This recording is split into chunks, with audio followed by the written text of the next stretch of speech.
Nós temos aqui hoje o professor Fernando Lacerda, doutor Fernando Lacerda Júnior, doutor em psicologia pela PUC de Campinas, professor do programa de pós-graduação em psicologia da Faculdade de Educação da UFG e vice-presidente da região Centro-Oeste da Associação Brasileira de Psicologia Política, e uma pessoa que tem amplo conhecimento em relação à temática da nossa palestra, e, portanto, Fernando, a palavra está com você, fique à vontade, de acordo com o tempo que você precisar, né, para fazer a discussão, e depois a gente vai para os questionamentos, debates e perguntas. Ok.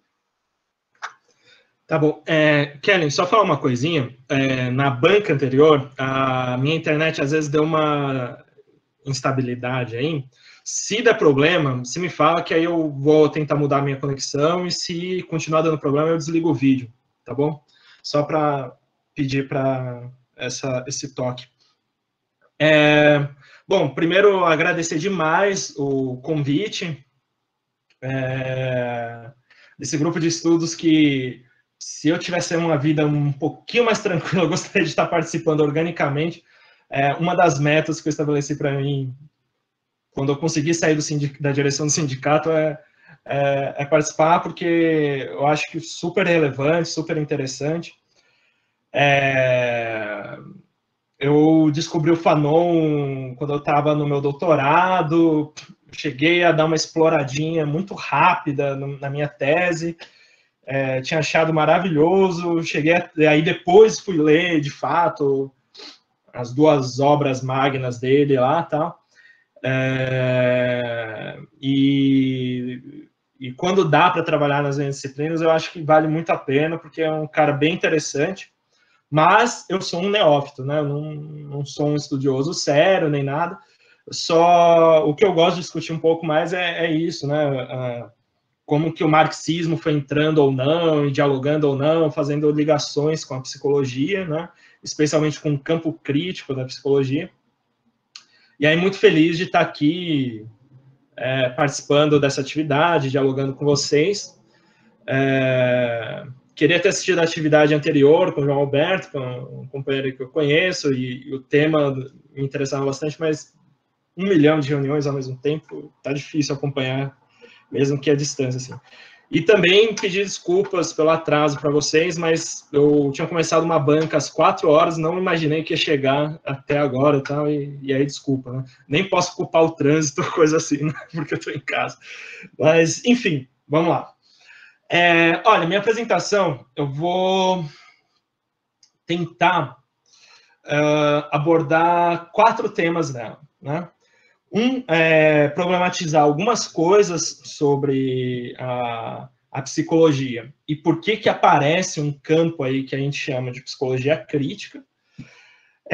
Depois falar, né, que não há uma psicologia crítica, mas há psicologias críticas, né, e que elas têm limites, possibilidades, diferenças importantes que a gente precisa explorar. Então, vou trabalhar um pouquinho com esse termo psicologia crítica e explorando algumas coisas que acho que são relevantes para a gente discutir, e problematizar o termo, ainda que o campo da psicologia crítica seja extremamente interessante, penso eu, mas vou criticar algumas coisas que existem. E aí depois eu vou destacar a importância de revoluções para a psicologia crítica e a importância de revoluções para um diálogo, para que existam condições de possibilidade para um diálogo entre marxismo e psicologia crítica.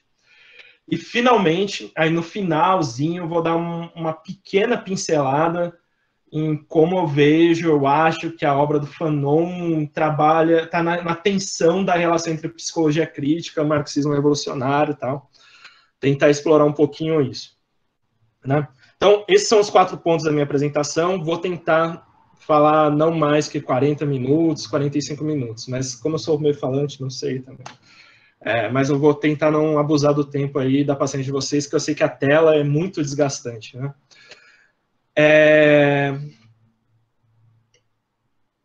Primeira coisa e antes de falar disso tudo, eu quero fazer uma introduçãozinha. Eu acho que eu vou trabalhar, assim, não vai dar para falar disso, porque senão aí a apresentação ia virar outra coisa e tal, mas Tem duas noções que eu acho que são extremamente importantes para a gente pensar um pouco esse diálogo entre marxismo e psicologia, e especialmente de psicologia crítica. Uma primeira noção, uma primeira categoria é de decadência, as duas são do Lukács, né? As duas são, eu sou devedor do Lukács na leitura delas. Uma delas é a de decadência ideológica, né? O Lukács vai trabalhar estudando a filosofia burguesa, o conhecimento burguês. O Lukács ele vai dizer algo mais ou menos assim, olha, quando a gente olha a filosofia burguesa, a gente precisa separar em dois momentos fundamentais. Um momento é a fase heróica, o tipo de conhecimento, o tipo de filosofia, o tipo de ciência que a burguesia foi capaz de produzir no período em que a burguesia era revolucionária. A gente está falando ali do momento que começa com o Renascimento, que aparece com o Iluminismo, né, e que se expressa da melhor maneira nas promessas de liberdade, fraternidade, igualdade ali da Revolução Francesa. E tem um outro momento que ele vai se manifestar a partir de 1830 e que se consolida em 1848, que é esse momento de decadência ideológica, que é marcado pelo fato da burguesia ter virado classe dominante, né, e ter mudado sua relação com o processo de conhecimento.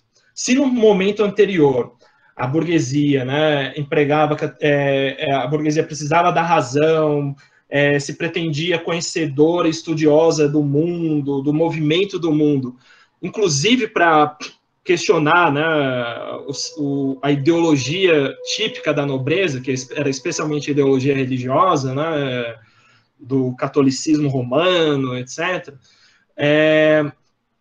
E tinha um conhecimento ali com algum potencial transformador, crítico, né? A partir de 1830, mas isso vai ficando cada vez mais claro com o papel reacionário que a burguesia passa a desempenhar a partir de 1848, o processo de conhecimento da realidade para a burguesia passa a ser subordinado por duas coisas. Uma é o movimento de busca, de acumulação de lucro e capital, então o conhecimento do ponto de vista burguês, e isso vai aparecer especialmente no campo das ciências naturais, né? Vai ser um instrumento para o lucro e tal, né? E no campo ideológico mais geral, esse conhecimento vai passar a ser um conhecimento cada vez mais apologético da ordem dominante, né? Então, o processo de decadência ideológica ele vai ser marcado por várias tendências, né? Vai ser um conhecimento que vai ser marcado por uma crescente mistificação, ou pelo menos de aceitação das formas de exploração e opressão existente na sociedade burguesa, né? É um conhecimento que não vai introduzir nada de muito novo, tá? E é um conhecimento, sempre vai aparecer coisas novas, mas que, na verdade, está reedificando coisas antigas, né? E o processo de conhecimento sempre vai estar subordinado ao imperativo de manter a dominação ou de eternizar as relações sociais burguesas, né? Essa é uma primeira categoria que acho que é importante para a gente falar um pouquinho de por que tem psicologia crítica, né? E uma segunda é a ideia de destruição da razão, que eu também vou apresentar aqui de forma bem tosca, mas que o Lukács vai dizer o seguinte, olha, em momentos que a sociedade capitalista entra em crise, acontece um monte de coisa. E a gente está no meio de uma crise aqui, né? A gente está aqui hoje no meio de uma crise, né? A grande discussão é o que vai acontecer com a gente, né? Tem todo momento de crise, especialmente quando não existem alternativas revolucionárias postas, né? Ninguém sabe direito o que vai ser o futuro. E nesses momentos de impossibilidade de prever o futuro, frente a uma profunda instabilidade, volatilidade, polarização, etc., né? Normalmente, o conhecimento do ponto de vista burguês, e todo mundo fica meio assim, é criada uma ambiência cultural, vamos dizer assim, em que está todo mundo meio questionando a própria possibilidade de se conhecer o mundo e de apreender o movimento do mundo e sermos capazes de transformar esse mundo, né? Em geral, esse é o momento em que vão surgir teses filosóficas, teses científicas, que hipervalorizam a subjetividade, e subjetividade no sentido mais fetichista do termo, subjetividade isolada, o meu umbigo que está valendo acima de qualquer coisa, umbigo acima de todos, vamos dizer assim. E o momento em que teses bastante que valorizam o afeto, a intuição, etc., em detrimento da razão. Há sempre um combate à razão nesses momentos de profunda instabilidade social, né? Então, notem o seguinte, né? Esse negacionismo que a gente vive hoje, né, numa sociedade em crise, né, o antirracionalismo típico, né, que a gente vê se manifestar explicitamente entre bolsonaristas, tá? É um fenômeno muito comum nos momentos de crise das sociedades burguesas, né? E é o que cria, né, esse terreno mais propício para a proliferação de ideologias fascistas, etc. Né? Quero colocar essas duas coisas porque é o que dá para a gente pensar um pouco a relação entre psicologia e psicologia crítica e os problemas da psicologia crítica. Então, não vou entrar aqui em detalhes, né, mas a gente pode falar que a psicologia, né, como o projeto da psicologia, como disciplina específica, ou projeto científico independente, etc., ele aparece justamente quando já está em curso esse processo de decadência ideológica que o Lukács falou, e que aí está rolando a fragmentação das ciências sociais, né? Então a gente vai setorializando a sociedade, aí tem a sociologia que estuda o processo social, né? A ciência política que estuda a política isolada da economia, da sociedade, né? E aí tem a ciência da parcela do indivíduo, que é a psicologia, né? Então a psicologia emerge, né, nesse momento de fragmentação das ciências sociais. A psicologia aparece num momento, né, marcado pela produção de um conhecimento útil, e por conhecimento útil, né, entendamos, né, a submissão do projeto científico, né, do projeto de conhecer o mundo aos imperativos do mercado, né, e num momento de oposição ao socialismo científico, ou seja, a perspectiva de conhecimento produzida pelo proletariado, que foi sistematizada por Marx e seus continuadores, né? Quando a gente está falando aqui de socialismo científico, de marxismo, né, a gente está falando da teoria da gênese do movimento, das crises, da superação da sociedade burguesa, que nem aquela formulaçãozinha que o José Paulo Neto usa a partir da leitura de um texto do Lenin, né? E uma teoria que não é uma teoria apenas para elucubrarmos sobre o que é o mundo, interpretarmos esse mundo, mas que é para interpretar e transformar o mundo, né? Então, na psicologia aparece também como um tipo de conhecimento que se pretende reformador da sociedade, só que sem ser revolucionário, né? É bem interessante pegar vários pioneiros da psicologia, no mundo ou no Brasil, né, que se apresentam como reformadores sociais utilizando a psicologia, e dizendo o seguinte, e a gente precisa da psicologia porque, senão, os outros que se propõem serem reformadores sociais são socialistas, e aí os socialistas não dá, né? Então, eu vou ler uma citação de um cara, de um dos pioneiros da psicologia social, o Sir Charles Elwood. Ele escreve o seguinte, no finalzinho do século XIX, né? Quando a psicologia social alcançar um estágio avançado e científico, ela poderá produzir uma doutrina de melhoria social.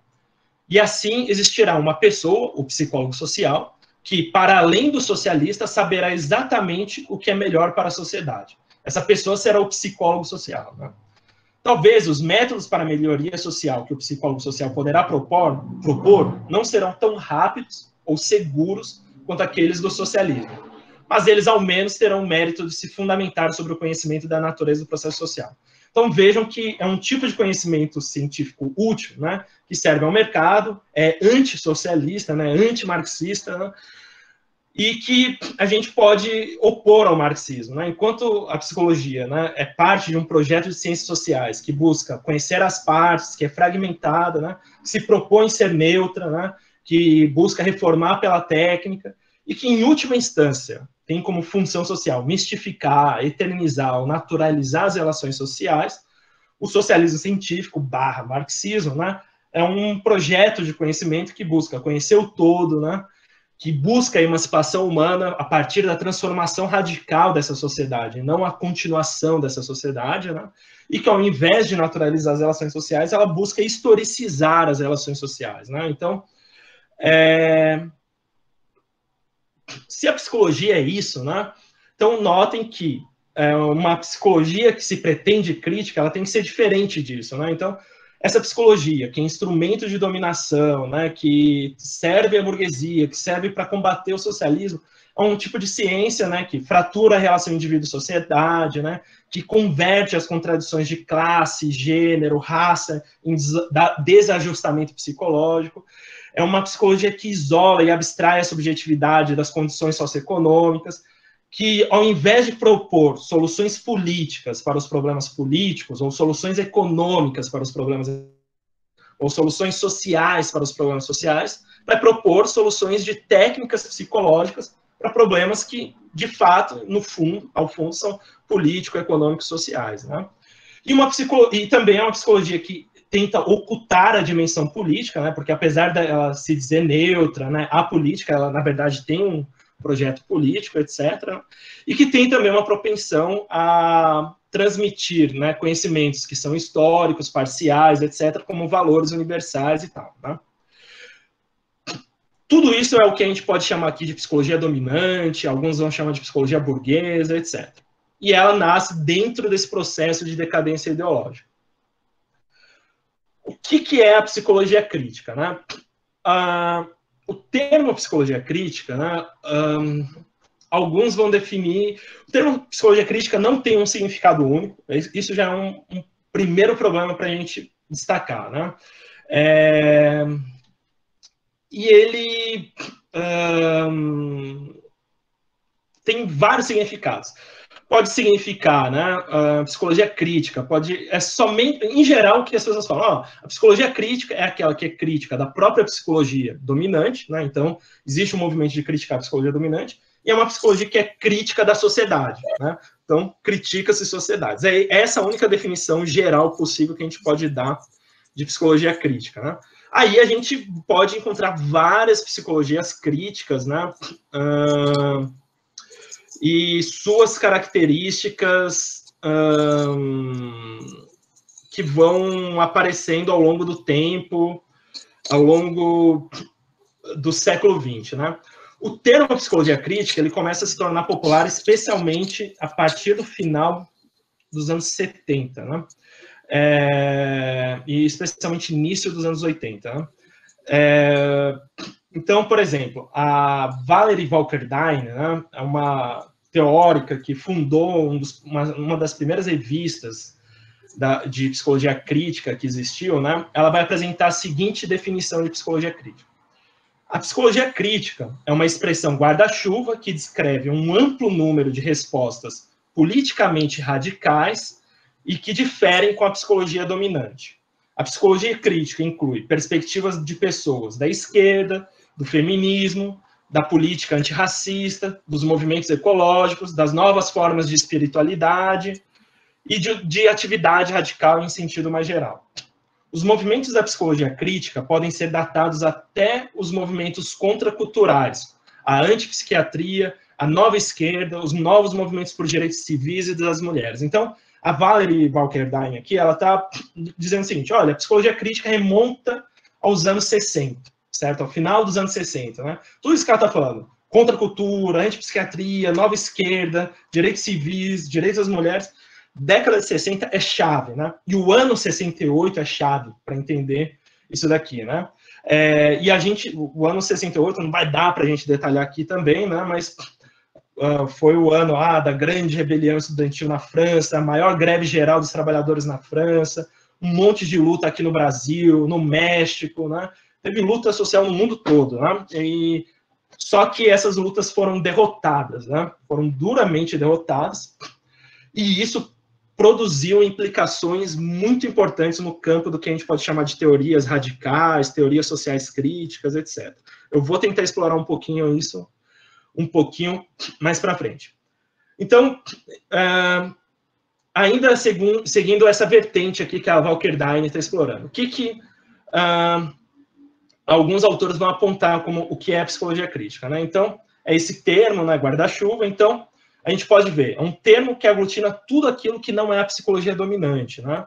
E que tem alguma coisa meio progressista ali, né? Seja a política antirracista, a política feminista, a esquerda radical, o movimento ambientalista, mas também tem essas coisas meio místicas aí, né? A galera que discute novas formas de espiritualidade, movimento do potencial humano, tem um monte de coisa. Tudo isso está dentro desse guarda-chuva, né?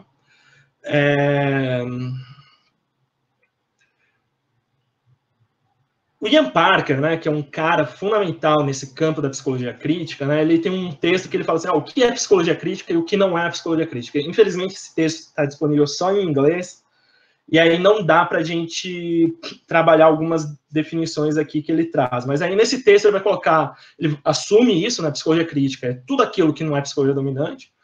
Aí ele vai acrescentar algumas coisas, é isso que eu estava falando, olha, sempre que alguém está falando de psicologia crítica, provavelmente a gente vai encontrar gente que rejeita algum tipo de processo de dominação, né?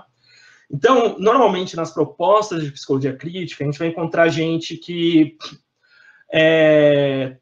analisa como que a psicologia, existem experiências psicológicas que expressam privilégios, relações de poder, né? E aí a gente, no campo do antirracismo, a gente vai ter muito isso, né?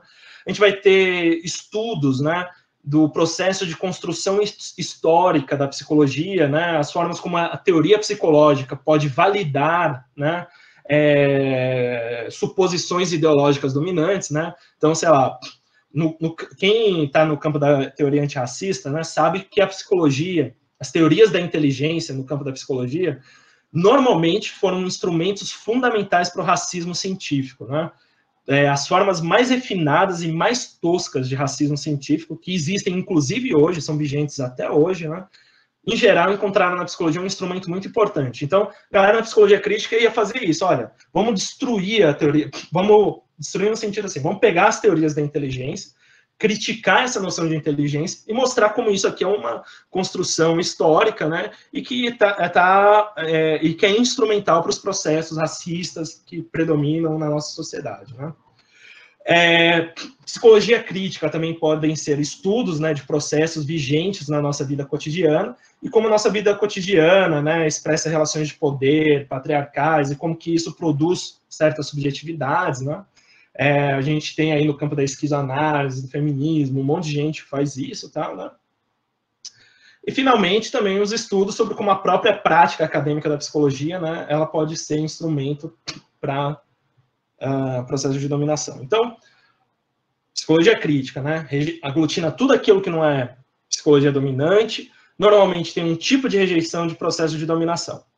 Aí, algumas definições de psicologia crítica, e aqui a gente já vai começar a ver algumas diferenças com o marxismo revolucionário, mas a psicologia crítica, que começou a ser dominante, especialmente a partir da década de 80, mas com certeza, décadas de 90 e os anos 2000, é uma psicologia crítica que afirma a centralidade do discurso ou da linguagem na constituição da subjetividade, né?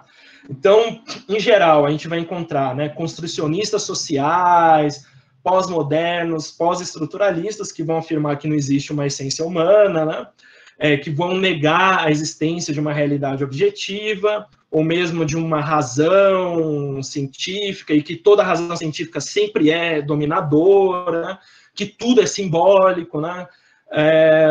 Todas essas teorias, e as mais diversas, com as mais distintas posições político-teóricas, mas em última instância, se a gente for pegar o fundamento ontológico, todas elas vão estar afirmando em alguma medida a centralidade ontológica do discurso, da linguagem, né? Vários leitores pós-Wittgensteinianos, no construcionismo social, né? Esse é um campo muito forte ligado à psicologia crítica no mundo e no Brasil.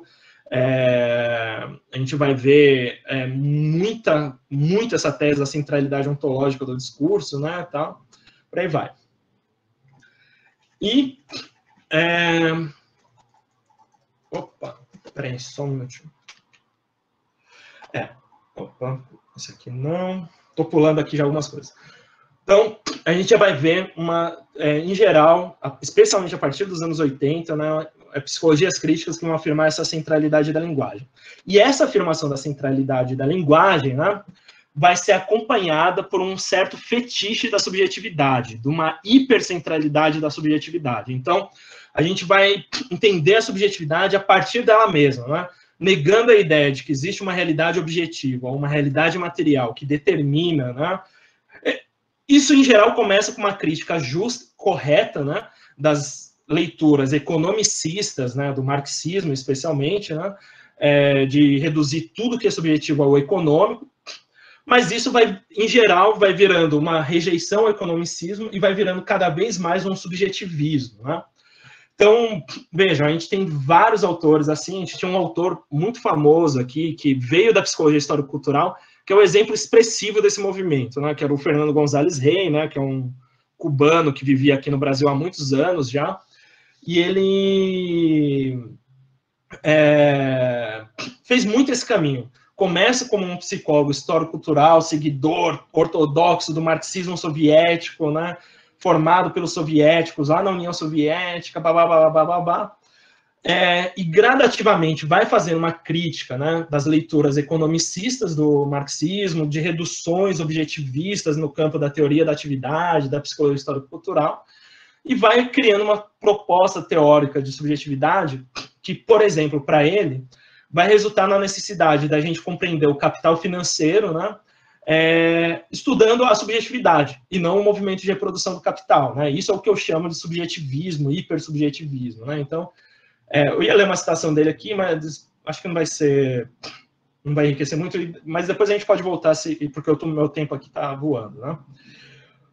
E uma quinta característica é que, junto com essa centralidade da linguagem, uma hipercentralidade da subjetividade, a gente vai começar a ver o aparecimento de teses que vão defender a mudança social psicológica sem revolução.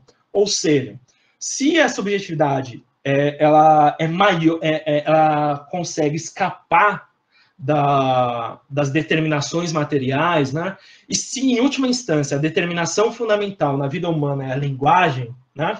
Então, isso significa que a gente pode produzir mudanças sociais sem necessariamente revolução, né? E aí a gente vai ver isso entre os teóricos que vão falar do fim das grandes narrativas, dos novos processos sociais e tal. Eu acho que no texto que eu coloquei para vocês, eu coloquei um trecho de um texto da própria Walkerdine, que eu acho que é muito interessante, muito expressivo disso, porque ele é sincero, né? Ela defende sinceramente a mudança social psicológica sem revolução.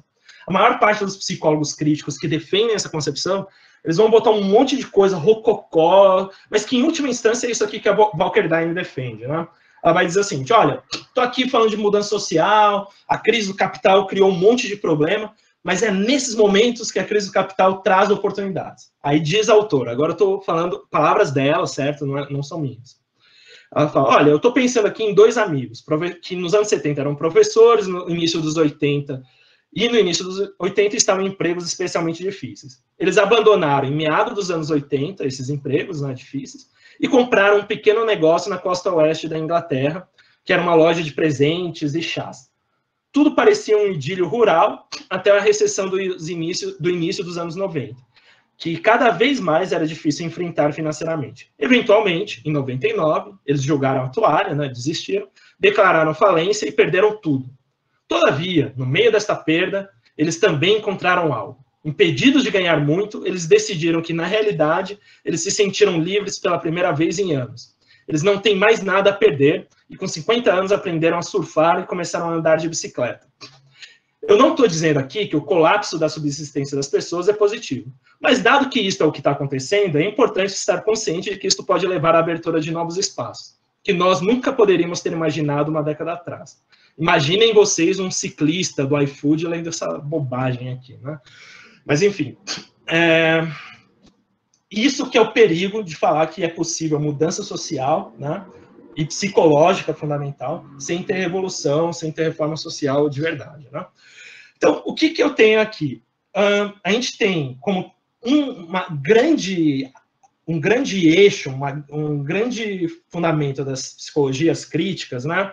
Um conjunto de teorias pós-modernas, paradigma emergente, pós-estruturalistas, etc., que vão fazer o foco na subjetividade, vão trazer a centralidade dos discursos da linguagem e que vão reinventar mudanças individuais em substituição à revolução, ou pelo menos o mero reformismo político, etc. Tudo isso aqui eu estou falando porque é o seguinte, e voltando ao começo da minha apresentação, esse tipo de psicologia crítica, do meu ponto de vista e segundo a minha análise, expressa aquilo que o Lukács chama de destruição da razão. E, em última instância, parece que é crítico, mas, em última instância, acaba resultando na reposição da ordem. E direi mais, assim, eu vou ser tosco aqui, mas eu acho que não vou poder explorar isso muito, mas eu acho que existem alguns leitores de Fanon, né?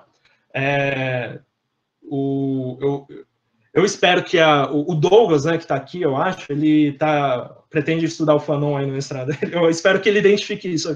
Eu diria que alguns leitores contemporâneos de Fanon caem nisso aqui tudo, o que é muito triste, porque Fanon é revolução, né? Mas depois a gente fala disso.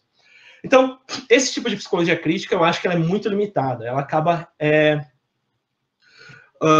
repondo a ordem, né? Reproduzindo a ordem, fazendo apologética indireta da ordem, ainda que quando você vai conversar com esses teóricos, né? Valery Valkerdheim, Kenneth Gergen, e vários outros aí, né? Mary Jane Spink aqui no Brasil, tá? São pessoas que você vai conversar, elas são pessoas bem intencionadas, certamente são pessoas que lutam contra o Bolsonaro e tal. Mas eu penso que o instrumental teórico acaba contribuindo para a gente reproduzir a ordem sobre novos marcos e não para o que a gente quer. Existe, eu acho, que uma outra psicologia crítica, assim, um outro eixo de psicologia crítica, que o momento predominante na estruturação dessas teorias não é somente a mera rejeição ao que é dominante, não é somente um certo sentimento progressista, mas é um tipo de psicologia crítica que foi produzido, ou tipos de psicologias críticas que foi produzido por intelectuais, profissionais, cientistas sociais, que foram arrastados por revoluções, assim, né? Então, foi um tipo de psicologia crítica que foi produzida por pessoas que, vivendo momentos de evolução, viram que era necessário, se a gente queria fazer psicologia crítica, era necessário a gente se apropriar de teorias que possibilitam a crítica radical de tudo aquilo que existe na sociedade burguesa. Que tipo de psicologias críticas são essas, penso eu? Eu penso que é a psicologia histórico-cultural, em suas origens, pelo menos, né? Porque existem várias tendências internas, mas quando a gente está falando lá dos soviéticos, né, a gente está falando de gente que estava no meio da revolução e que estava querendo dar uma contribuição para a revolução e que foi arrastado, né, pela revolução, né? É só a gente ler o texto do Vygotsky sobre o socialismo, lá que a gente vê explicitamente isso, né? Por exemplo, a Psicologia da Libertação de Martin Baró, que também é um intelectual que se formou numa psicologia social profundamente positivista, mas no meio de uma guerra civil, por pura simpatia por grupos guerrilheiros lá em El Salvador, né, propõe uma psicologia da libertação, tal, né? E eu acho que também, né, boa parte do conjunto de elaborações psicopolíticas, assim, a psicanálise do negro que o Fanon faz também tem seu momento predominante no processo revolucionário argelino, né, nas lutas anticoloniais que marcaram a Europa após a Segunda Guerra, né? Eu acho que esse tipo de psicologia crítica tem algumas características diferentes. Ela não vai falar que ela rejeita ideias dominantes, ela vai dizer que ela rejeita ideias que contribuem para os processos de dominação na sociedade burguesa. Ela rejeita a ideologia burguesa, né? Ela já especifica um pouco, né? E rejeita processos de exploração e opressão que estão enraizados na sociedade do capital, né? Notem o seguinte, não vai se falar de grupos dominantes em abstrato, se fala de burguesia, de colonizadores, né? Tem uma especificidade histórica, né? A gente não fala de um universal abstrato, o grupo dominante. A gente fala de um grupo que é historicamente situado, né? E que trabalha com noções como verdade, objetividade, materialidade, né? Assim como, em geral, suas discussões sobre subjetividade nunca são subjetivistas, mas sempre estão trabalhando na tensão dialética subjetividade e objetividade. O Fanon, né, ele não falava somente de uma clínica do negro, né? Ele falava, negro quer libertação, vai ter que matar branco mesmo aqui na Revolução Argelina, né? Parte da libertação do negro, né? E, pelo amor de Deus, não confundam isso, né, em achar que antirracismo é dar porrada em branco na esquina, né? Não tem nada a ver com isso, né? Vocês sabem, vocês são de um grupo aí de Fanon e tal, mas enfim. E, em geral, né, são teorias que, por consequência, vão pensar que a mudança social e psicológica só é possível com revolução, né? Então, a gente tem o Vygotsky, né, aquele texto sobre socialismo do Vygotsky, ele fala, olha, é somente a elevação de toda a humanidade a um nível mais alto de vida social, a libertação de toda a humanidade, que pode conduzir à formação de um novo tipo de homem. Então, o Vygotsky está dizendo, ó, cara, por mais que a gente tenha a teoria psicológica mais crítica, mais refinada, se não tiver revolução, não tem rolê, certo? Da mesma forma, né? A luta antirracista não vai depender somente de um trabalho psicológico do negro na clínica. Se não existe a organização de grupos que vão destruir, né, processos que vão transformar, né, o processo de dominação branca, né, de colonização, né, a branquitude, o branqueamento, etc., e que é um processo societário, né, e que, óbvio, né, traz implicações subjetivas, também não tem como falar de superação do racismo, né, não é só boa vontade, etc. e tal. Né? Esse é o tipo de psicologia crítica que eu acho que é mais interessante, e eu acho que esse é o tipo de psicologia crítica que aprendeu com o marxismo, né? E que dialoga com o marxismo, e que aí tem um diálogo bastante interessante entre marxismo evolucionário e psicologia crítica, né?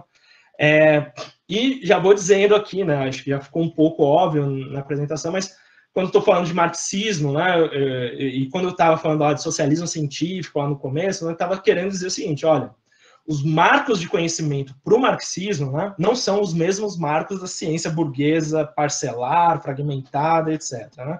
O que define o marxismo, né, no campo do conhecimento, né, é a perspectiva da totalidade, né? De novo, né, ao invés da gente fatiar a realidade, a gente está dizendo o seguinte, a gente pode estudar objetos específicos, mas esses objetos específicos aqui, a gente só vai compreender, né, na sua relação com a totalidade. Daí que a gente produz uma ciência do todo. Por isso, o Mesaros, por exemplo, vai falar que o marxismo é uma ciência histórica humana, né?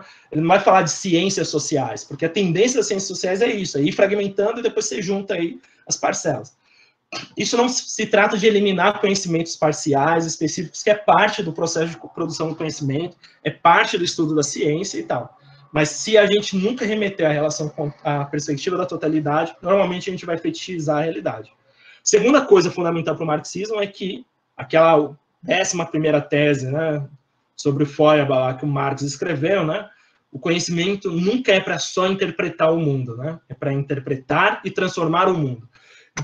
E é justamente por isso que o marxismo tem maiores possibilidades, ao reconhecer isso, que o marxismo tem maiores possibilidades de produzir um conhecimento que não é fetichista, né? Porque, notem o seguinte, quem tem necessidade de transformar o mundo é que tem necessidade de conhecer o mundo, né? Se eu não preciso transformar o mundo, eu não preciso explicar o mundo tal como ele funciona, certo? Então, vejam, eu produzir uma explicação falsa sobre a realidade, dizer que a Terra é plana, por exemplo, isso é muito bom quando o meu objetivo é eternizar a realidade social tal como ela existe, certo? Agora, se o meu objetivo é dar alguma contribuição para a humanidade lidar melhor com os fenômenos físico-químicos, desculpa, falar de Terra plana não dá. Então, notem o seguinte, o imperativo de transformação da realidade é que exige eu conhecer como a realidade funciona, seja o mundo natural e especialmente o mundo social, né? O imperativo de transformar o mundo, né, é que me possibilita dizer que a raça não é um construto, não é uma determinação biológica, né? Que é um construto social, é uma determinação social, que é histórica, e como algo que vem existir na história, pode ser transformado na história, etc. Né? Somente os grupos que estão oprimidos, né, têm essa tendência a buscar esse conhecimento de realidade, tem essa sede de conhecimento da realidade. Né? Não é à toa que quem quer eternizar a realidade tal como tal, hoje, né, são os negacionistas da razão, né, como os bolsonaristas se mostram. Né? Querem ouvir aqui que eu já falei 40 minutos, eu posso falar mais 10 aí? Tá bom, beleza. Então, se marxismo é isso, certo? Notem o seguinte, né? São grupos revolucionários, né, que vão estar em melhor diálogo com o marxismo. São os grupos que estão interessados em transformar a realidade, que estão mais engajados, né? E são as psicologias críticas que aparecem em momentos de revolução que eu acho que são as mais interessantes para a gente, se o nosso objetivo é transformar a realidade, né? Os meus exemplos, assim, que eu acho que são os mais expressivos, etc., tal, eu acho que a psicologia histórico-cultural, certo? Tem um livro da Silvana Tulés, que é uma professora da Universidade Estadual de Maringá, né? Esqueci o título dele, depois eu pego aqui rapidinho para a cola, mas Psicologia e Revolução, alguma coisa assim, uma introdução ao Vygotsky, né? Ela vai mostrando no livro como, assim, é absolutamente impossível a gente falar de psicologia histórico-cultural, falar de Vygotsky, Leontiev, sei lá quem, sem a Revolução Russa. É absolutamente impossível, não tem como. Da mesma forma, né, não tem como a gente falar das contribuições do movimento feminista para a psicologia, né, sem a gente compreender as lutas feministas que ocorreram e se intensificaram desde 68, né? E da mesma forma, não tem como a gente falar de psicologia da libertação sem luta anti-imperialista, e não tem como a gente falar de Fanon sem falar das lutas anti-imperialistas em que ele estava envolvido, né? E aí eu vou pegar um pouquinho o Fanon, né, já que o grupo de vocês sobre o Fanon, e o pouco que eu li, o pouco que eu conheço, para falar como que eu acho essa minha tese se expressa no texto dele. Vamos lá. O Fanon, né, nasceu na Martinica, mas o grosso da atividade dele está relacionado com as lutas deles revolucionárias com a Argélia. Agora, o que era a Argélia ali no final, pós-Segunda Guerra Mundial, né? Era uma colônia do Império Francês, né? E vamos lembrar, né? O que acontece na Segunda Guerra Mundial, né? A França foi ocupada pelos nazistas, né? Vocês devem se lembrar lá da ocupação da França pelos nazistas, né? Tanto é que o Sartre participou da resistência, né? Vários militantes do Partido Comunista Francês depois, tal. E notem o seguinte: se você é um colonizado, você está num povo colonizado, o que acontece quando o colonizador também é ele o colonizado por uma potência invasora, né? Isso já é um certo ataque à ideologia do imperialismo francês, né? Mas aí tem uma segunda coisa que acontece na Segunda Guerra Mundial e que raramente as pessoas falam. Todo mundo fala da heróica resistência francesa contra os nazistas, né? Só que o que está enterrado na história é que a porra da heróica resistência francesa foi construída com os franceses chegando para os argelinos falando: gente, pelo amor de Deus, ajuda a gente a se libertar do nazismo, porque o nazismo é barbárie, e se a gente tá todo mundo no mesmo barco, essa ideologiazinha do todo mundo no mesmo barco, né? Então, e aí depois que a gente derrotar o nazismo, a gente discute a treta aqui entre nós aqui, né? Então, as nações colonizadoras pedem apoio às nações colonizadas para vencer a guerra. Para vocês terem uma ideia, morreram mais de 65 mil argelinos na luta pela libertação da França, certo? Na Segunda Guerra Mundial. E aí tem um trecho até num dos livros do Fanon que ele vai falando, agora não lembro se é o Fanon ou César, mas tem um trecho da sensação que os argelinos sentiram depois que a França é libertada, que fala assim, quando a gente botou os nazistas para correr, sabe o que foi mais escroto? Os argelinos falando assim, foi ver que o francês tinha menos de dificuldade em tocar no prisioneiro nazista do que dar um abraço em mim, que participei do processo de libertação deles, né? Então, notem o seguinte, a França promete aos argelinos uma resolução pacífica ao processo colonizador para expulsar os nazistas. Os argelinos lutam bravamente contra os nazistas, né? Se sacrificam materialmente, só que eles também aprendem a lutar, né? O soldado aprende a atirar, né? Para você matar um nazista, você aprende a atirar. Aí termina a Segunda Guerra e a França fala, vocês vão continuar sendo colônia, né?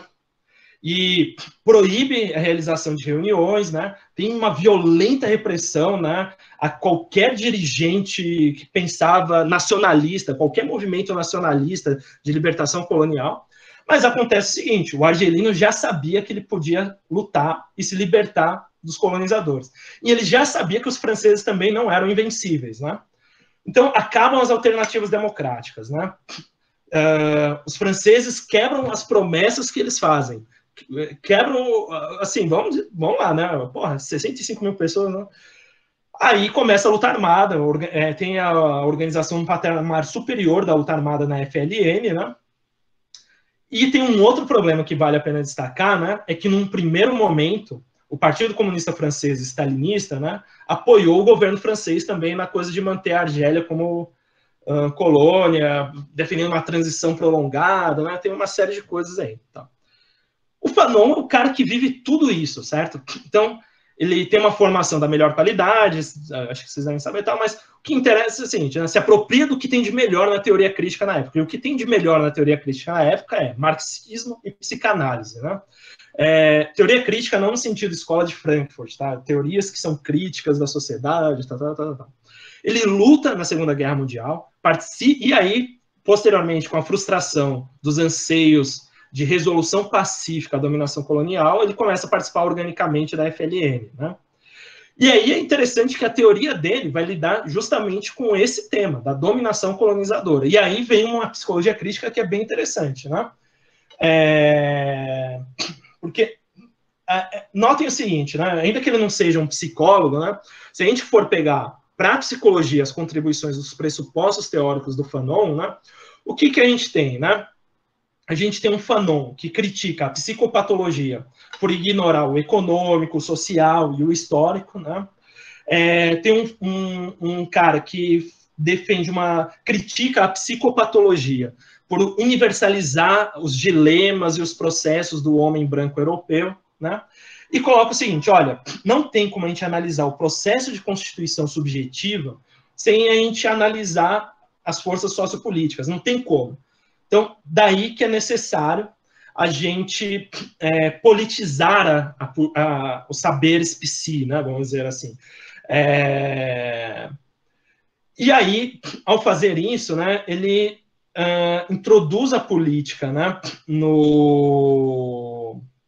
na psicologia e nas discussões, por exemplo, sobre a constituição do psiquismo, né? Então, vejam que interessante, né? Ele vai discutir sobre a constituição do psiquismo do sujeito negro, um sujeito histórico, social, de um grupo específico, né?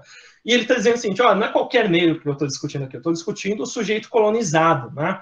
Um sujeito que os próprios recursos culturais foram erradicados pelo imperialismo, né? Um sujeito que olha para si mesmo, né, que conhece a si mesmo pelos olhos do opressor, né? Um sujeito que passa por um processo extremamente complexo de despersonalização e um complexo de inferioridade e que é violentado cotidianamente desde a sua infância, né? Então, notem o seguinte, segundo Fanon, né?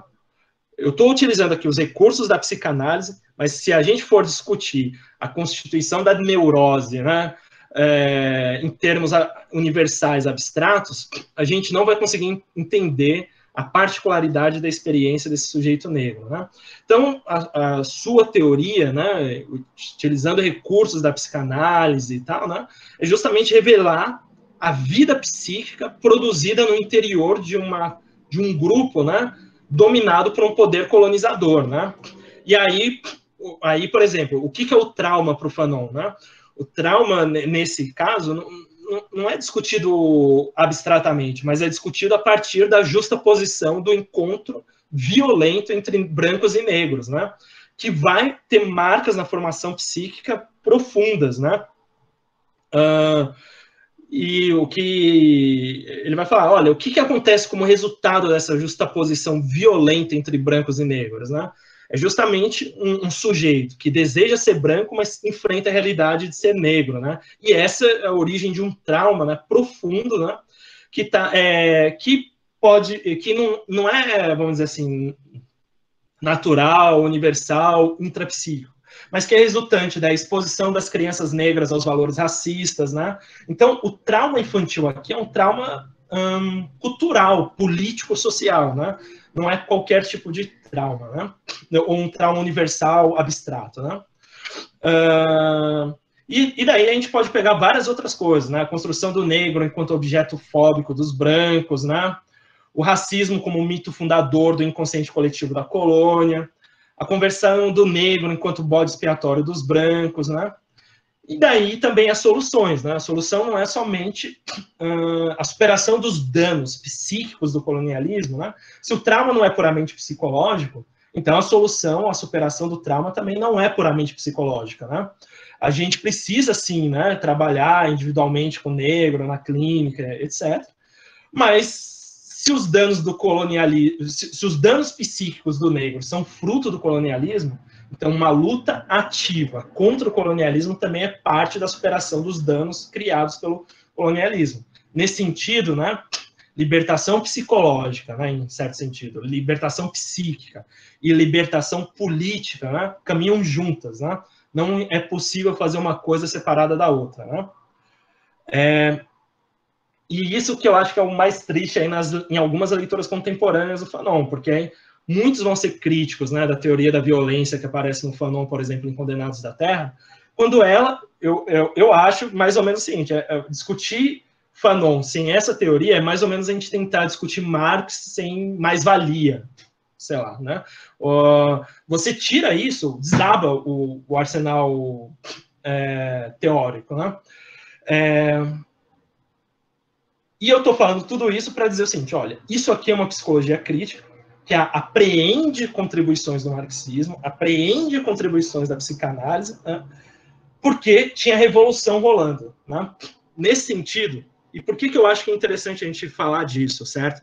Porque se a gente está querendo construir psicologia crítica, nesse sentido, que é muito, em que a gente tem um diálogo muito fértil entre marxismo revolucionário, né, e psicólogos incorporando insights do marxismo revolucionário, né, etc., isso não é um empreendimento puramente acadêmico.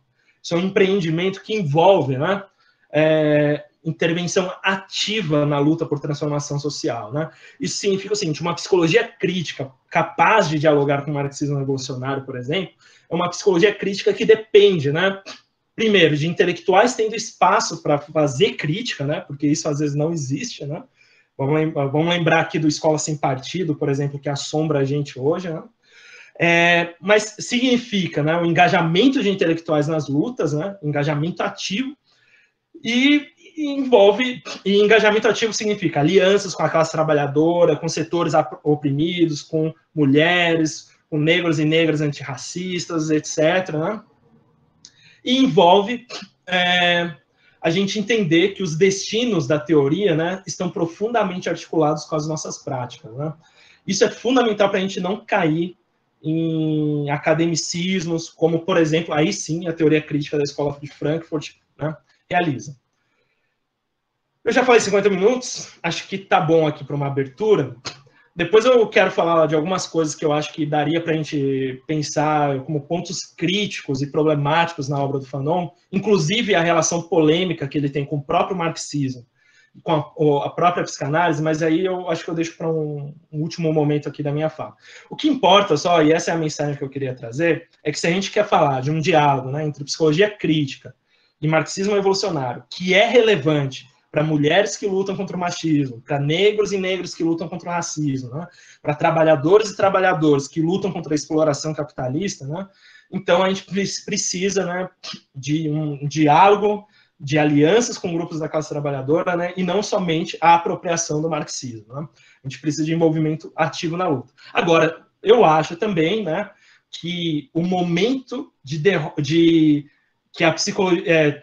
eu acho também que o movimento de diálogo permanente da psicologia crítica com o marxismo é fundamental, ainda que não a única coisa necessária, né, para que a psicologia crítica não acabe resultando no tipo de teoria fetichista da ordem, que nem aquela primeira vertente da psicologia crítica que eu coloquei lá no início da minha exposição, né?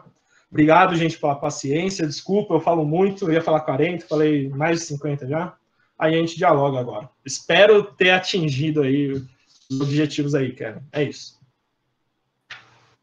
Obrigada, Fernando. Foi ótima a sua fala.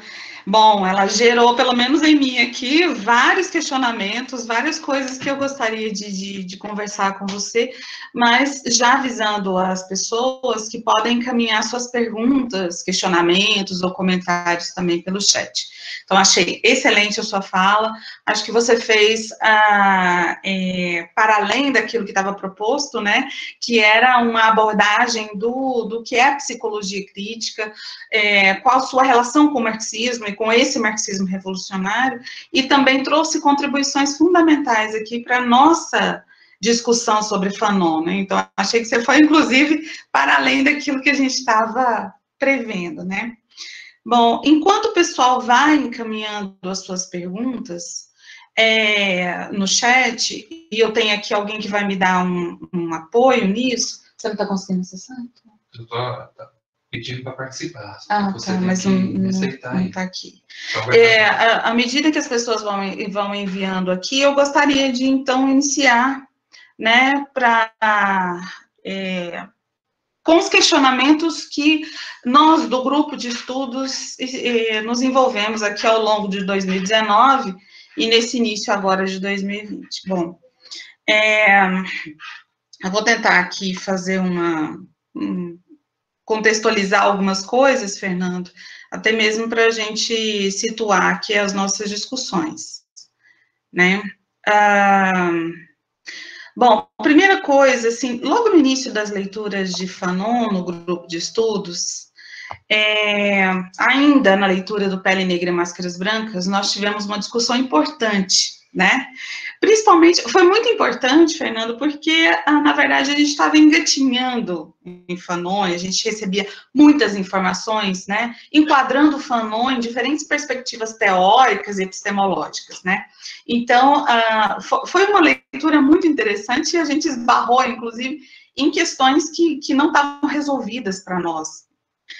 Então, nós tivemos uma discussão em relação sobre se Fanon entenderia a psicanálise de Freud como uma psicologia individual, né? Ou seja, Fanon faz uma leitura da psicanálise freudiana como uma psicologia individual, né? Ou seja, ao fazer tantas referências à psicologia do ego, né, ainda que para criticar, na sua maioria das vezes, né, como Fanon faz em Pele Negra e Máscaras Brancas, nós tivemos a impressão de que a psicanálise era vista por Fanon como tendo um elemento social ausente da sua estrutura teórica, de forma que seria necessária aquilo que ele chama de sociogênese, né, utilizando aqui um termo do próprio Fanon, para compreender o problema do negro ou do colonizado, né? Então, houve também uma discussão sobre a universalidade da psicanálise naquele momento, né, quando o Fanon afirma que seria necessária uma teoria que conseguisse apreender a experiência vivida do colonizado negro e seus elementos culturais distintos, pois a psicanálise e o complexo de Édipo, que é o elemento estruturante do psiquismo no branco, não faria sentido para entender o psiquismo do negro, como o próprio Fanon diz lá em Pele Negra e Máscaras Brancas. Bom, essa discussão se desenvolveu, e ainda que as nossas impressões não tenham se mantido, ela nos abriu novas perspectivas para o entendimento das razões pelas quais Fanon pode até ser classificado como pós-moderno, revisionista da psicanálise freudiana, enfim. Então, foi, na verdade, um alerta para nós não realizarmos leituras parciais ou tomarmos elementos específicos da obra de um autor sem vermos o conjunto, né? Então, a obra de Fanon, ela, na verdade, tem sido recepcionada de forma fragmentada, né? Ou seja, ora se estuda o teórico político revolucionário, ora se estuda, e muito pouco, o Fanon psiquiatra, psicanalista, né? Ou seja, isso me parece um problema menos de Fanon e muito mais de uma herança dessa psicologia, talvez positivista, experimental, né, que afirma a separação entre objetividade e subjetividade, indivíduo e sociedade, né? Então, assim, no início das nossas leituras, a gente atribuía isso a uma discussão em Fanon. Mas, ao longo das nossas discussões, nós fomos entendendo que, na verdade, essa psicologia, né, subjetivista, é que talvez teria dificuldade em estabelecer uma relação de conjunto na teoria de Fanon, né? E eu queria te ouvir um pouco sobre isso. Se você quiser, eu faço os meus apontamentos aqui, todos, você anota e depois você faz uma resposta para mim, única, e aí a gente vai para as discussões que o pessoal encaminhou no chat. O que você prefere, Fernando? Uai, você que sabe, Karen, o que for melhor para vocês. Eu estou anotando aqui no computador a partir do que você falou aí, eu fiz umas anotaçõezinhas, mas o que você preferir, tá valendo para mim. Tá, então eu acho que vou fazer isso, até mesmo para depois eu ficar mais tranquila, para administrar as questões que vão aparecendo, tá? Bom, tem uma outra questão aqui que eu pontuei, né? Que é mais sobre a guerra da Argélia, né? E como isso se relaciona, né? Na teoria de Fanon. Então, Fanon tem um dos livros em que ele vai publicar as suas divulgações quando ele estava como embaixador da FLN, né, no jornal El Mujahid, né, então é no livro Em Defesa da Revolução Africana, tem um artigo que ele coloca, que se chama A Guerra da Argélia e a Libertação dos Homens, né. Lá ele afirma que o reforço dialético que existe entre o movimento de libertação dos povos colonizados e a luta emancipadora das classes operárias exploradas dos países imperialistas é objeto de negligência e de esquecimento, né? Ou seja, para ele, o processo de libertação do homem, independentemente da situação concreta em que se encontra, diz respeito ao conjunto da humanidade, né? Ou seja, se fala em homem, e aí as situações concretas, obviamente, elas entram como subsídios para a análise desse processo de libertação. Então, Fanon argumenta que no decurso das diferentes guerras de libertação nacional, não é raro encontrar um ódio do operário metropolitano em relação ao colonizado, em detrimento de um sentimento de solidariedade em razão da situação de opressão de ambos, né? Ou seja, os capitalistas metropolitanos, das metrópoles, né, acabam por conceder vantagens sociais, aumento de salários aos operários, na medida em que o Estado colonialista lhes permite explorar e arrasar os territórios conquistados, né? Ou seja, no momento em que os povos colonizados se lançam nessa luta e exigem a sua independência, cria-se um paradoxo, né? Ou seja, os interesses dos operários e camponeses metropolitanos parecem se opor aos interesses dos colonizados, né? Ou seja, é preciso combater essa forma de alienação, pois a luta contra o colonialismo, que é um tipo particular de exploração do homem pelo homem, né, ela situa-se nesse processo geral de libertação dos homens. Então, da mesma forma, Fanon faz a defesa de que a unidade e solidariedade efetiva, elas são as condições da libertação africana. Então, aqui ele é muito crítico em relação aos partidos que mobilizam os trabalhadores, né, pois eles acabam por manter esses interesses à revelia da luta contra o racismo, o colonialismo. Então, a frase, a libertação do homem diz respeito à humanidade, né? Então, e isso é fundamental em Fanon.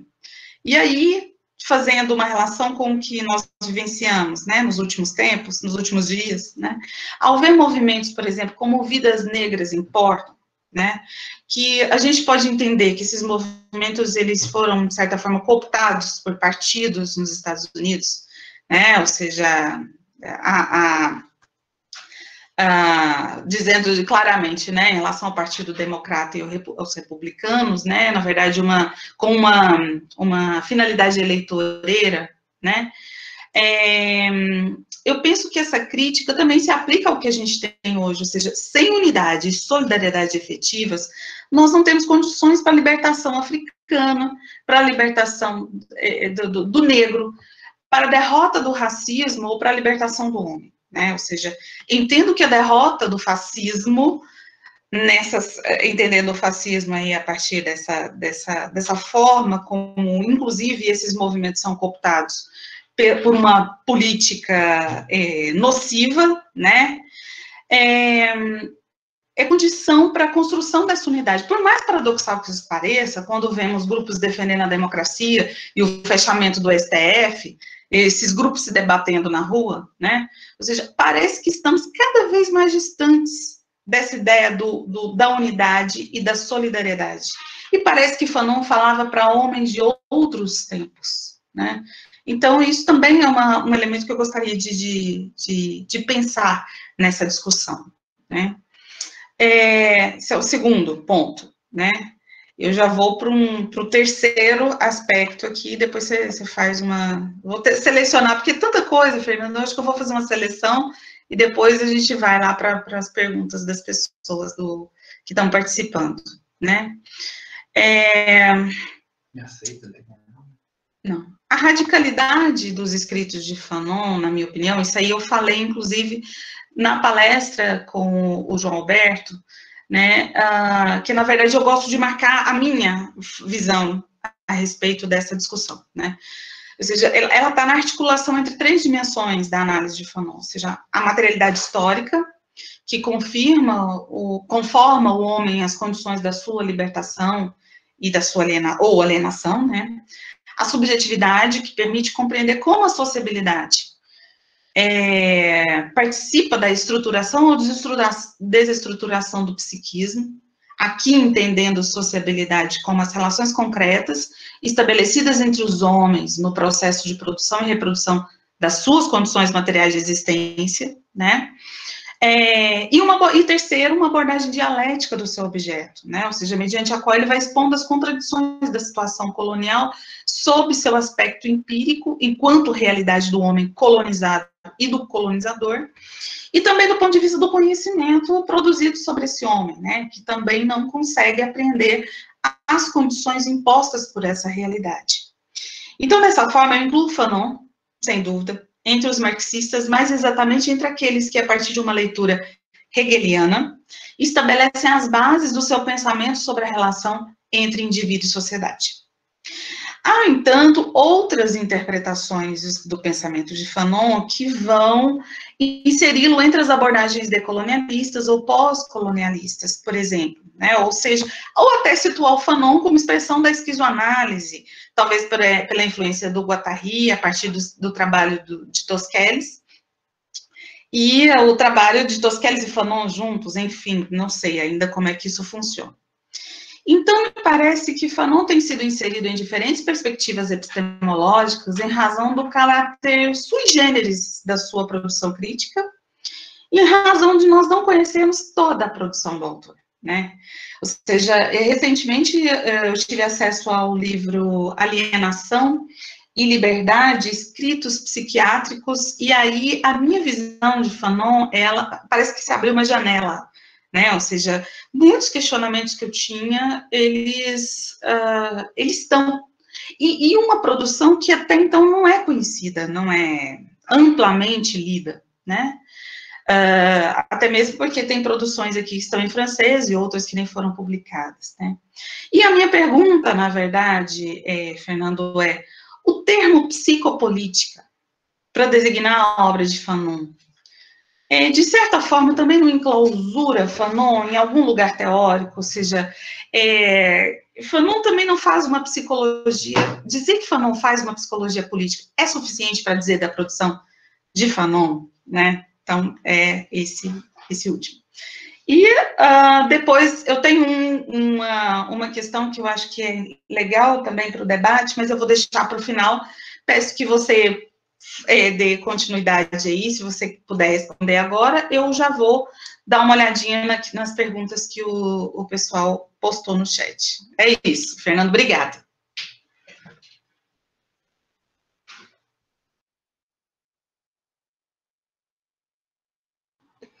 Bastante coisa. Então, vamos lá. Eu vou tentar comentar umas coisas aqui, cara. Aí as coisas do chat depois olha, né? Que eu ainda nem olhei. Beleza. Eu vou colocar algumas coisas aqui que, assim, são parciais, né? Eu acho que agora, como eu vou trabalhar um pouquinho mais de perto aí com o Douglas, tal, acho que eu vou poder explorar um monte de coisa que eu andava pensando, tal, e eu preciso pensar, aprofundar e tal. Mas, assim, começando pelo final, que eu acho que é mais fácil, o termo psicopolítica, que eu, inclusive, usei em uns trechos, e tem alguns autores que usam, né, Derek Hook e outros, é ruinzinho mesmo. Eu concordo com você. Ele... Não existe uma psicologia política do Fanon, e acho que isso reduz fatia e cria problemas seríssimos, né? reduz, inclusive, o significado histórico da obra dele, assim, que foi muito mais influente, e não é bem psicologia também, né? Uma coisa que preciso prestar atenção, lendo seriamente, é se, inclusive, o termo psicologia, como que ele aparece na obra e tal, né? Então, começando pela parte fácil, eu diria isso, né? Aí a outra parte que eu acho que também dá para a gente trabalhar, esse problema da fragmentação, né? Que você falou e que eu concordo, etc. Só que eu acho que esse problema da fragmentação entre o Fanon revolucionário e o Fanon culturalista, vamos dizer assim, ou Fanon psicanalista, eu acho que parte tem relação com esse tema que você diz, da apropriação da obra, que é uma apropriação parcial, é uma apropriação, às vezes, baseada somente em um livro, ou trecho de um livro, etc. Acho que esse problema existe. Mas eu acho que isso também é um movimento necessário, aliás, um movimento que necessariamente ocorre quando a academia começa a se apropriar da obra teórica de pessoas que não tiveram na academia a sua instância fundamental. Porque, assim, eu apresentar um Fanon hipster é muito mais fácil do que eu apresentar na academia, né? Eu falar assim, chegar e falar, o Fanon defendia que matar o branco organizadamente por meio do exército revolucionário é a única forma de acabar com o racismo e o negro se libertar. Isso é muito mais difícil de ser reproduzido no interior da academia do que um Fanon bonitinho, que olhou lá para o sofrimento do negro e quis tratar somente clinicamente, isoladamente, essas coisas, né? Então, eu acho que essa fragmentação que ocorre está relacionada... Eu concordo totalmente, assim, eu só estou dizendo que eu concordo com o que você disse, mas que eu acho que tem relação também com um processo que é mais parte aí do processo de entrada na academia, e especialmente numa academia hoje, né, que parece que é crítica, mas eu acho que quase sempre não é assim, né? A relação do Fanon com a psicanálise, eu acho que isso, eu sou muito limitado, não vou me aventurar muito, não.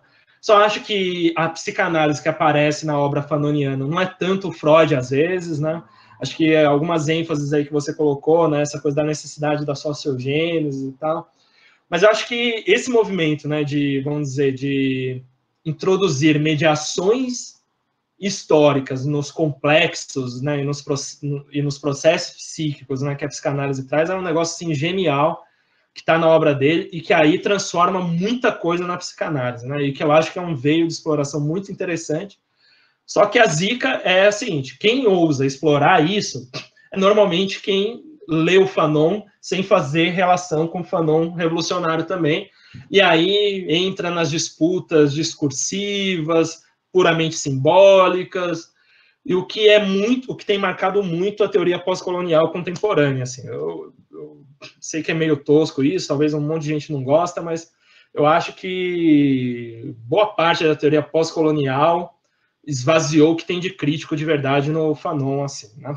Mas depois a gente começa. Agora, a coisa dos processos de libertação para o Fanon e tal, e a sua relação com a contemporaneidade, que eu acho que tem muita coisa interessante nos apontamentos que você fez. Eu ia preparar uma parte mais organizada sobre isso, mas aí eu vi que ia ficar falando muita coisa. E são algumas ideias que eu comecei a explorar no meu doutorado, depois eu parei por causa da vida, talvez retome em algum momento. Mas eu acho que uma coisa fundamental para entender essa coisa da libertação que você colocou, né, que está presente na Revolução Africana e tal, eu acho que tem várias coisas interessantes para a gente falar sobre as teses sobre revolução que o Fanon elabora e o momento histórico que ele vive e a relação complicada que ele tem com o marxismo, que a relação dele com o marxismo também é muito complicada, assim. Porque, vamos lá, né? Eu tinha falado, né? Os argelinos, né? E boa parte das colônias que existiam na África, né? No pós-guerra, viram... Então, vamos falar dos argelinos por causa do Fanon, né? O que o Fanon viu? Viu a traição da França, né? Prometeu libertação colonial pós-libertação nazista, não veio. Depois viu a traição dos comunistas, né? O Partido Comunista Francês, em um certo momento, vota o bombardeamento e a ocupação da Argélia em um certo momento, o que é bizarro, né? e acho bizarro hoje existirem teóricos no campo do marxismo, resgatando versões stalinistas de marxismo e falando que isso tem a ver com o Fanon, porque o Fanon surge em oposição às traições dos stalinistas, né? E a grande potência do marxismo dele está ligada a ele ter sido capaz de criticar os stalinistas hoje, né? Mas ele viu a traição dos comunistas e viu também, né, o sucesso da Revolução Chinesa e a difusão do maoísmo, né, em um certo círculo cultural, uma forte presença do maoísmo, um certo círculo crítico, intelectual, do qual ele bebeu muito, né, junto com o Sartre e vários outros franceses, etc. e tal, né. Isso teve algumas consequências sobre as teorias do Fanon, né, penso eu. Consequências teóricas que eram bem justas naquele contexto histórico, né. Um deles, acho que você mencionou rapidinho, né, que é esse ceticismo dele quanto à classe trabalhadora, né, e como ela era facilmente cooptada, até porque o estado de bem-estar social, né, que tão propalado estado de bem-estar social, ele só era possível com a existência de ditaduras na América Latina, né, e com a dominação colonizadora na África, na Ásia, etc. Não tem como a gente falar de estado de bem-estar social sem falar que é um estado de bem-estar social somente em alguns países, porque nos outros era mal-estar social total e completo, né? Nós, brasileiros, sabemos disso, né? Ainda que a opressão que a gente sofreu na nossa ditadura é pequena, se comparado com o que a rapaziada na África sofreu, né? Então, ele tem esse ceticismo em relação à classe trabalhadora, que era uma classe trabalhadora que nutria fortes ilusões no Partido Comunista Francês, né, por conta da autoridade adquirida ali durante a luta contra o nazismo, e um Partido Comunista Francês que pouco revolucionário, né, que apoiou votos de guerra do de Gaulle, né, traiu os trabalhadores franceses durante as rebeliões de 68, né. Por conta disso, quem que vai ser o revolucionário para o Fanon, né? Ele bebe da teoria do bode expiatório, né? O povo colonizado é o revolucionário porque é o único que não tem bode expiatório, né? Só que isso foi criando algumas consequências teóricas, né? Primeiro que, assim, eu tenho algumas dúvidas, né? Se aquele que não tem bode expiatório é necessariamente revolucionário, né? E também porque isso abriu espaço para uma contradição entre raça e classe, que eu acho que não existe no Fanon, mas que existe em pós-fanonianos, né? Que aí vários pós-fanonianos vão pegar essa teoria de quem é o revolucionário e a teoria do bode expiatório, e aí vão trabalhar algumas contradições entre raça e classe, né, dando um predomínio fundamental para a raça, né? E isso vai possibilitar o surgimento de movimento negro, por exemplo, né? Que não vê possibilidade de solidariedade e cooperação com amplos setores da classe trabalhadora e que vai fazer até fetiche de figuras como Obama, Colin Powell, etc., que eram negros, é fato, né? E sua chegada ao poder é a expressão de conquistas da luta antirracista, mas que por si só, né, vamos dizer, não é porque você é negro que você não é racista quando você está matando milhares e milhares de crianças sírias, né, mandando drones ou ocupando o Iraque, que nem o Colin Powell, ou torturando, né, árabes em Guantánamo e por aí vai, né? Então, acho que essa contradição entre raça e classe que marca um setor aí do movimento que é bem complicado e tal, e eu sei que um monte de gente daria um monte de soco em mim por estar falando isso, mas estou aproveitando o benefício de estar falando aqui da minha casa, né? Então, eu estou falando tudo isso, né, porque eu acho que isso que você estava falando, né, e que aí você aponta, né, para os movimentos contemporâneos e tal, eu acho que isso, existem espacinhos ali na obra do Fanon que aparecem nisso por conta desse legado contraditório que o marxismo dominante na época dele trouxe, que era um marxismo, né, marcado pela hegemonia do stalinismo. Então, isso foi muito bom em um certo sentido, porque a hegemonia do stalinismo possibilitou uma certa difusão das ideias do Marx. Mas era a versão stalinizada, né? E essa versão stalinizada resultou num monte de problema, que o comportamento do PCF, né, o Partido Comunista Francês,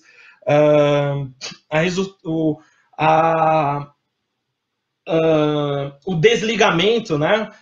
Vários setores da revolução anti-imperialista, das lutas anti-imperialistas, da Revolução Africana, muitos deles, por conta do comportamento dos stalinistas, né, na Europa, né, de solidariedade com as suas burguesias nacionais, em detrimento dos interesses dos povos colonizados,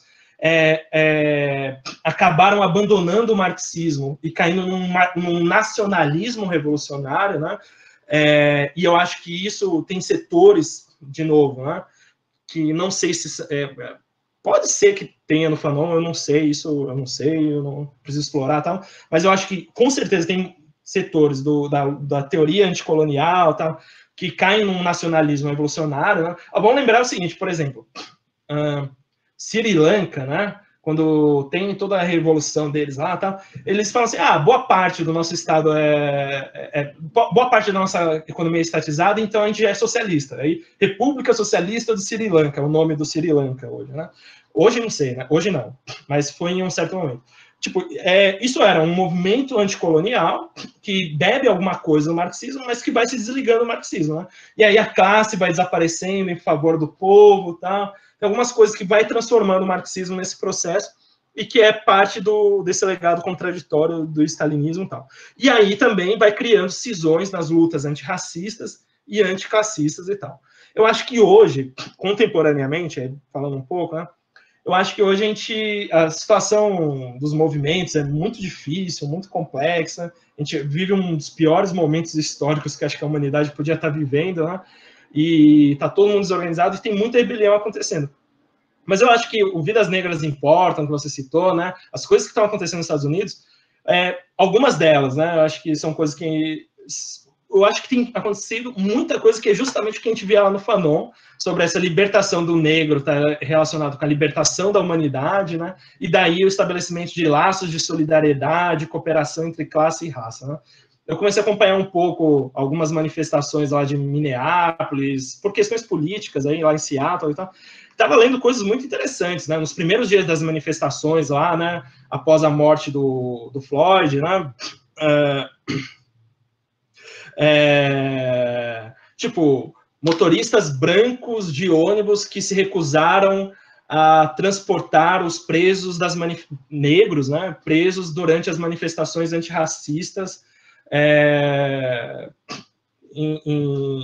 por conta da violência policial racista, né?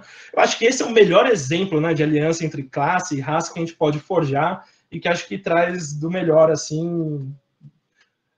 atualiza o Fanon da melhor maneira possível, assim, né? Eu acho que a nossa tarefa mesmo é trabalhar, né? Eu acho que essa coisa que você colocou, né, da sua leitura do Fanon, né, de materialidade, subjetividade, a abordagem dialética, eu acho que é justamente isso que é o mais interessante, que aí é o que possibilita a gente trazer uma leitura de Fanon para hoje, né?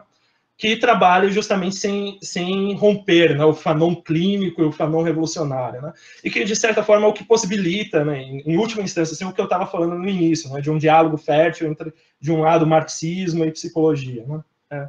Não sei se trabalhei as suas pontuações, desculpa ter falado muito também, e parei. Eu vou olhar o chat aqui agora. Tá ótimo, Fernando, obrigada. Eu selecionei as perguntas do chat, eu acho que eu vou ler para você as perguntas, e acho que fica melhor assim, né, porque... identificando aqui as pessoas que fizeram essas perguntas, né. Então, a primeira é uma pergunta do Wellington, que é a seguinte: como você analisa a démarche decolonial? Gente, eu não sei falar francês, então eu vou falar como eu leio aqui. Infelizmente, porque o francês está me fazendo falta agora nos estudos do Fanon, né.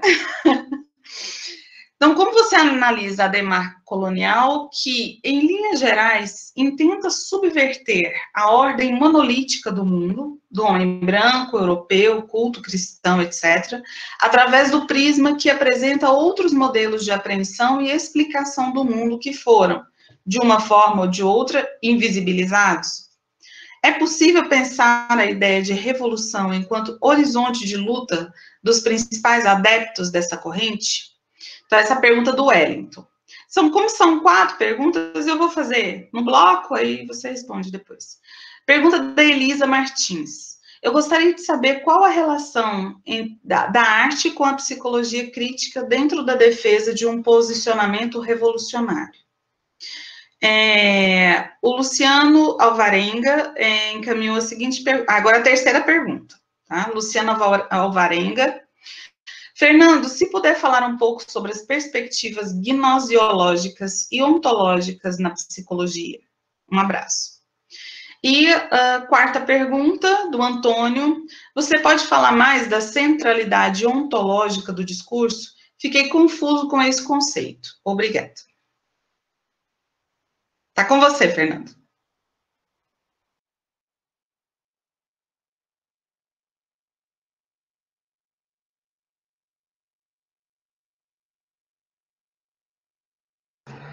Ok. Perguntas fáceis. Vamos lá. Começar pela última. Sobre essa coisa assim, do que eu quis dizer com centralidade ontológica do discurso. Acho que ficou meio abstratão. Assim, vamos dizer o seguinte. Quando a gente fala assim, ó, tem uma teoria que bebe da centralidade, uma teoria que parte, melhor dizendo, da centralidade ontológica do trabalho. Eu digo, Marx parte da centralidade ontológica do trabalho. O que eu estou querendo dizer com isso? Que o trabalho é a categoria fundamental para a gente entender como que o ser humano se torna humano, o processo de humanização do ser humano, e como o ser humano constrói o ser social. Então, vamos dizer o seguinte, o que diferencia fundamentalmente o ser humano do mundo animal, por exemplo, é o trabalho. E aí, junto com isso, os processos que vêm junto com o trabalho, linguagem, consciência, papapá. Mas, em última instância, é a atividade de trabalho que diferencia o ser humano da natureza, o ser humano da natureza, né? Só que aí, trabalho supõe, né, que existe uma diferença entre consciência e materialidade, existe um mundo material a ser transformado pela consciência e tal. Isso são teorias que partem da centralidade ontológica do trabalho. O que são teorias que partem da centralidade ontológica do discurso? São aquelas teorias que que compreendem que o fundamental, na realidade, é o discurso, ou a cultura, ou a linguagem, né? Que aí são as teorias que são marcadas pelo chamado giro discursivo, giro linguístico, vão ter várias delas. Em última instância, assim, sendo extremamente mecânico, ignorando diferenças que são significativas, etc., o que essas teorias defendem, em última instância, assim, no fundamental? O central no mundo é a existência de do simbólico. O signo é o que diferencia, é o central na realidade. Se o signo é o central na realidade, isso significa, né, por exemplo, que é o discurso, ou as práticas discursivas, ou a linguagem, aí vai depender do teórico que a gente está trabalhando, né, que constrói a realidade. Se é o discurso que constrói a realidade, isso significa, por exemplo, que a gente não tem marcos materiais que possibilitam a gente diferenciar o que é mais ou menos próximo da realidade, o que é mais ou menos verdadeiro, em um certo sentido, né? Então, quando eu estava falando de teorias que partem de uma centralidade ontológica do discurso, são aquelas teorias que reduzem a realidade às vezes, as produções discursivas, linguísticas, simbólicas, etc. Que acho que é um pouco, aí eu vou... a pergunta nada fácil do meu amigo Luciano, sobre essa coisa deixa eu só ver aqui se eu acho a pergunta dele aqui, só para pegar se eu entendi certinho. Então, sobre perspectivas gnosiológicas e ontológicas na psicologia, né? Porque o que está aí presente na pergunta do Luciano? Quando a gente está falando de perspectivas gnosiológicas, né, a gente está falando de perspectivas que partem do pressuposto de que o determinante na realidade é o elemento simbólico, ou a consciência, ou a subjetividade, ou o espírito. Em última instância, perspectivas idealistas, que a centralidade é alguma coisa ligada ao plano da ideia, do espírito, etc. Por exemplo, Hegel, a razão, enfim, aí tem várias outras perspectivas, né? Se a consciência, as ideias, o espírito ou a razão é o elemento fundante da relação do homem com o mundo, né? Aí alguns vão dizer que o mundo existe, outros não, tá? Mas são perspectivas que vão trabalhar o seguinte: é a partir da discussão epistemológica, sobre a episteme, sobre o conhecimento, que a gente vai entender melhor a relação entre o homem e o mundo. Perspectivas ontológicas trabalham com outra coisa. Existe um ser que precede a existência do ser humano e, portanto, precede a consciência, né?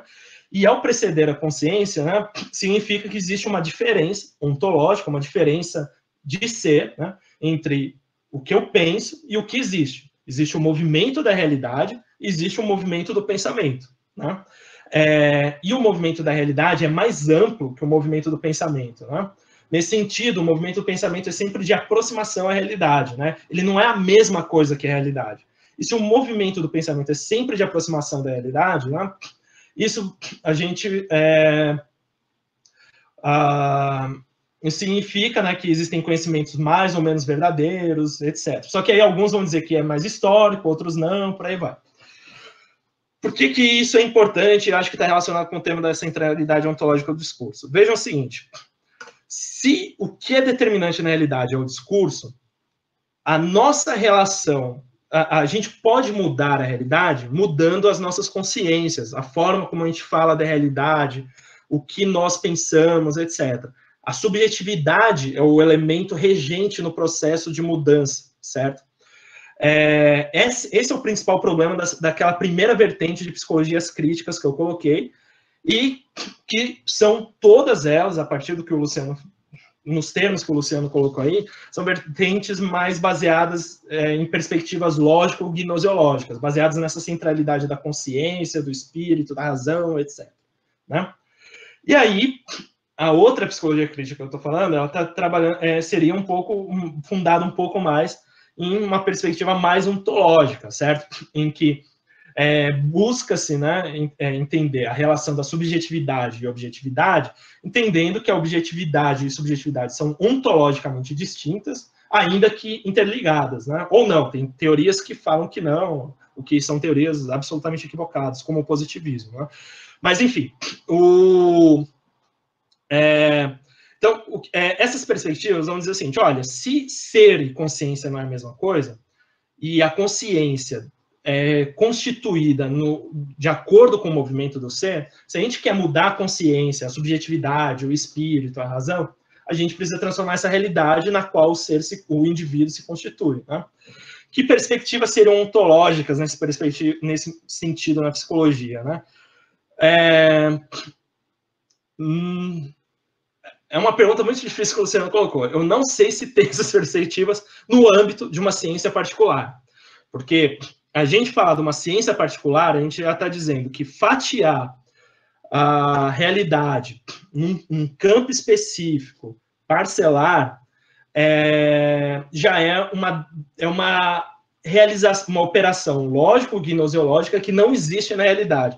É uma operação que dá consciência para abordar a realidade. Então, você está dizendo assim, olha, primeiro eu fatio a realidade, para depois me aproximar da realidade. Eu não olho primeiro para o ser, para depois entender como que eu conheço, né? Então, eu diria que praticamente não existem perspectivas ontológicas. Eu acho que existem perspectivas na psicologia que tendem a ter uma concepção ontológica, né? Psicologia histórico-cultural, algumas vertentes da psicanálise, algumas coisas no campo da psicologia da libertação, e algumas outras coisas aí, né? O Fanon, por exemplo, tá? Acho que teria alguns insights que poderiam levar a uma elaboração, né? Pensar uma apropriação de uma perspectiva ontológica para a psicologia significaria talvez a gente pensar a dissolução do projeto de psicologia como ciência parcelar, independente em relação a outros, assim como a dissolução da sociologia e outras ciências parcelares e tal. Acho que ficou muito abstrato, confuso, mas depois, se alguém quiser conversar um pouco mais sobre isso, a gente pode falar. A pergunta da Elisa: arte, psicologia crítica e posicionamento evolucionário. Nossa Senhora! Pergunta extremamente difícil. Vamos lá. Deixa eu pensar aqui. No marxismo, o cara que eu mais curto, um dos caras que eu mais curto é o Lukács, né? Lukács vai colocar o seguinte, olha, a gente tem, na esfera isso é o que a gente estava falando agora, né? A gente tem várias formas de se pensar o mundo, né? A gente tem a religião, a gente tem o pensamento cotidiano, a gente tem a ciência, a gente tem a filosofia e a gente tem a arte, né? E o Lukács vai dizer, olha, a gente tem saberes cotidianos e saberes não cotidianos. E esses saberes não cotidianos são fundamentais para a gente enriquecer a vida cotidiana. Então, a arte, a ciência, a filosofia e certos saberes políticos são fundamentais para a gente ampliar as possibilidades que existem na vida cotidiana. Sei lá, a ciência nos trouxe energia elétrica, a internet, a possibilidade da gente descobrir uma vacina contra o Covid. A ciência trouxe tudo isso. Isso enriquece a vida cotidiana, ela complexifica a vida cotidiana. A ciência nos trouxe estudos sobre a subjetividade que eram absolutamente inimagináveis, né? Alguns falam, né, da psicanálise como a descoberta de um continente, porque trouxe o inconsciente à tona e tal. Isso e aí as pessoas se apropriam da psicanálise para pensar o cotidiano, né, e as trocas cotidianas. Tal. Isso é um pensamento não cotidiano, porque o Freud, para fazer psicanálise, precisou estudar medicina, foi lá com Charcot, trocou cartas com Fliess, estabeleceu uma comunidade, estudou casos, produziu teoria, e isso não dá para a gente fazer a partir dos marcos do pensamento cotidiano, porque o pensamento cotidiano nosso é isso, né? Pensamento acelerado. Não importa como o telefone funciona, o que importa é que ele funcione para eu usar. Isso daí os cientistas, os técnicos descobrem e tal, né? Então, estou falando isso para dizer o seguinte, o que o Lukács vai dizer sobre a arte? A arte é um tipo de produção cujo produto, né, a criação artística, ela nos revela o que tem de humano em nós, assim, né? E nos revela as grandes contradições da nossa sociedade, do nosso momento histórico e da condição humana, né? Nesse sentido, a arte enriquece também a vida cotidiana, né? Sei lá... Quando, sei lá, né, eu leio o Kafka, né, e vejo a burocracia esmagando a subjetividade no processo, né, eu posso pensar um monte de coisa sobre a nossa humanidade hoje, né? Quando o Kafka escreveu Na Colônia Penal, né, muito tempo antes do nazismo surgir, o Kafka antecipa uma tendência da nossa sociedade que foi o nazifascismo, e ele nos enriquece na nossa compreensão do mundo, né? Mesmo que o nazifascismo tenha surgido muitos anos depois da redação sobre a colônia penal, na colônia penal do Kafka. Então, nota o seguinte, se a arte nos humaniza, certo? Eu diria que posicionamentos, ela não é condição fundamental para existirem posicionamentos evolucionários, mas diria que posicionamentos evolucionários têm muito a ganhar com a apropriação da arte e com a produção artística, certo? Então, eu não sei se vocês sabem quem é o Inti Illimani, quem é um pouquinho mais antigo deve saber, mas é aquele cara que... Um carinha que é um chileno, que fez uma banda chilena, né, que fez uma música muito foda e baseada naquele lema, o povo unido jamais será vencido, né? É uma música que está lá na evolução, no processo chileno, lá do Allende, lá nos anos 70 e tal. E o Inti Illimani, nessas rebeliões chilenas que rolaram esse ano, depois digitem aí no YouTube, show Inti Illimani Chile 2019. Quando estava rolando as rebeliões chilenas, ontem, né, praticamente, eles organizaram um show lá fenomenal, assim, ele está na praça, ocupada pelo povo, em manifestação, luta, aquela rapaziada, que centenas de pessoas cegas pela polícia e tal, tá lá tocando pra galera, o povo unido jamais será vencido. Cara, você assiste aquilo ali, você chora e você só quer ir pra rua acabar com o bolsonarismo, assim. Quem não assiste aquilo, não vê isso e não sente isso, tá muito desumanizado, eu acho. Mas a arte tem isso, certo? Ela renova nossas energias evolucionárias, ela alimenta nossas energias evolucionárias e, inclusive, nos revela problemas do mundo que a gente pode enfrentar, né? o Brecht com a poesia dele, e vários outros. Então, eu diria o seguinte, né? A relação entre psicologia crítica, posicionamento evolucionário e arte são relações muito mediadas, não tem relação direta entre as coisas. Porque, note, a gente pode ter artistas que trazem produções que são importantes para as nossas lutas, que alimentam nossas lutas, e alimentam o nosso sentimento de humanidade, que nos ligam à humanidade, mas artistas que por si só não são revolucionários, entende? E assim como há ideias no campo da psicologia crítica que não necessariamente são revolucionárias, mas que podem contribuir para a luta revolucionária e tal, né? Então, eu diria que é uma relação mediada, mas que é uma relação bastante fértil e importante, né?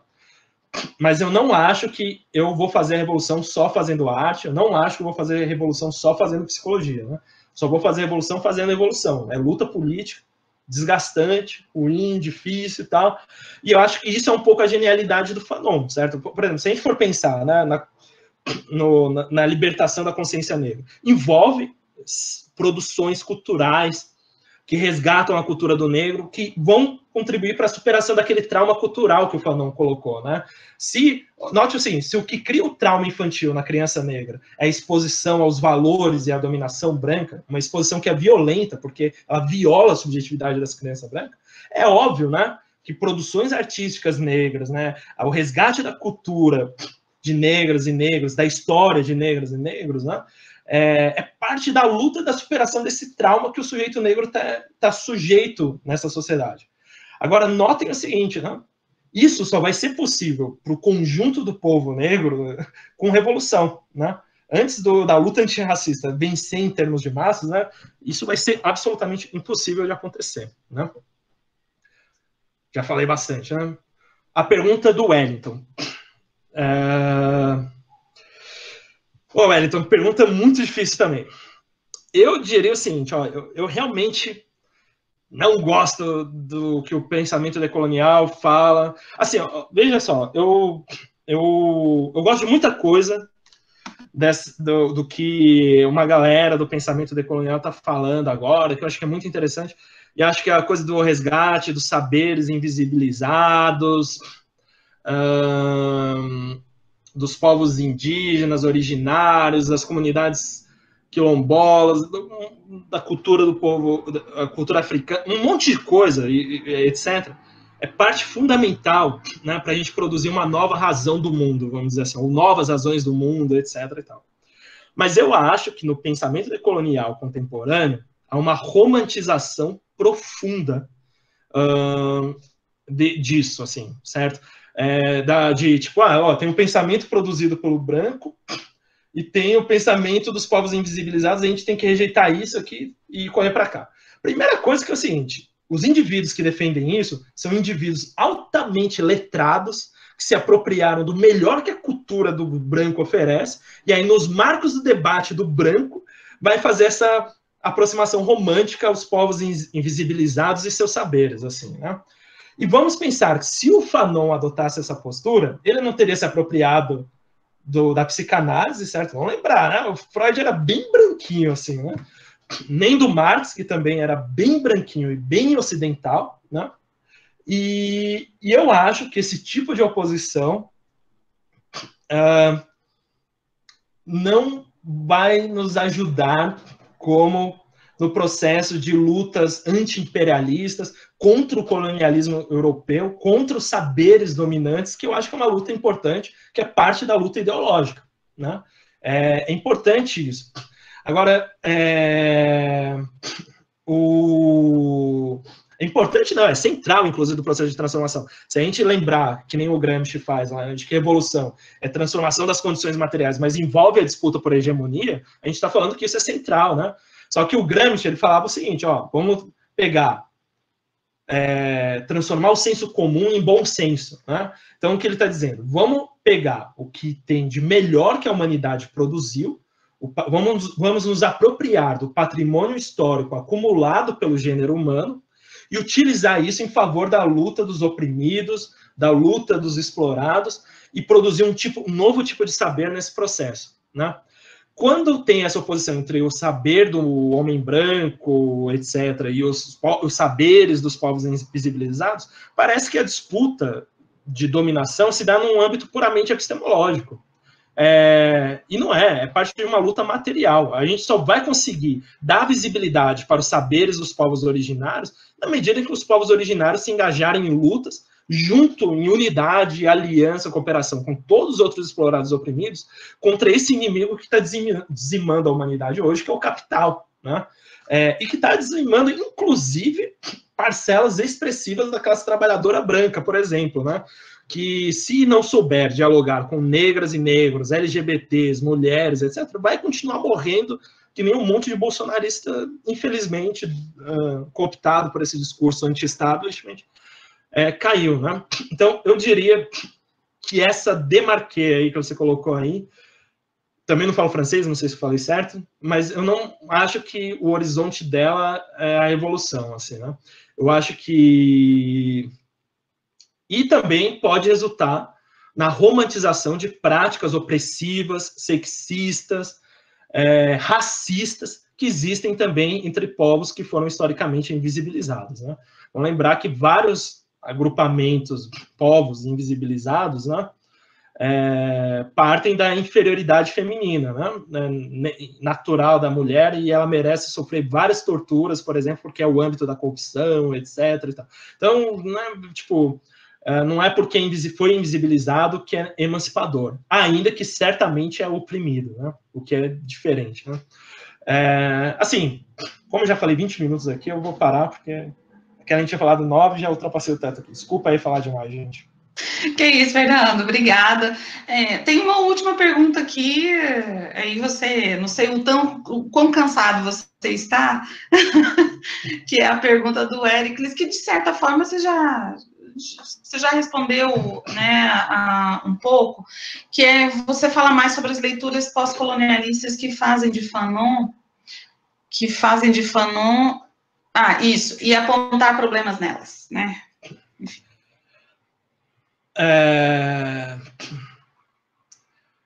Difícil. Assim, ó, eu acho que eu não tenho muito mais a acrescentar sobre o que eu falei, assim, mas, assim, o que eu acho, né? Eu acho que também há vertentes e vertentes dentro de leituras pós-colonialistas, assim. Eu acho que, por exemplo, o Cultura e Imperialismo lá do Said, eu acho que ali tem muita coisa interessante que também foi distorcida e que o pensamento, algumas leituras pós-colonialistas ali detonam e eliminam o que tem de bom no Said e tal, né?